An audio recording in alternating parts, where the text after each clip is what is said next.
Avec plus d'une soixantaine de malades, dont 10 en réanimation, l'hôpital est au bord de la saturation. Chaque jour, il faut gérer le nombre de lits encore disponibles avec ce constat qui fait de Dunkerque un cas à part sur le plan national. Plus de 60% des malades sont porteurs du variant britannique. Alors ce qui est très particulier pour le variant anglais par rapport au Covid classique, c'est qu'il se transmet hyper vite. C'est-à-dire que vous rencontrez quelqu'un qui est porteur du virus, le lendemain vous êtes contagieux et positif.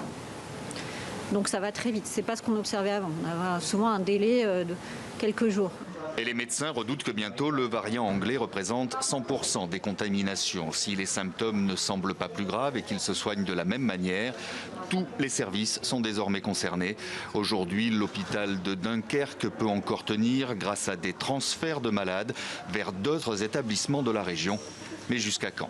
On a envahi, si je peux utiliser ce terme, le secteur de pédiatrie pour pouvoir avoir plus de box dédiées au Covid, pendant que les collègues de pédiatrie s'occupent des enfants à l'étage directement, sans passer par la case d'urgence.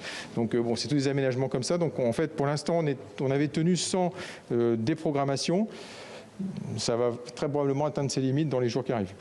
Une campagne exceptionnelle de dépistage gratuit et sans rendez-vous a débuté aujourd'hui à Dunkerque et l'Agence régionale de santé vient de débloquer 2400 doses de vaccins Moderna supplémentaires pour protéger les plus fragiles contre ce variant britannique.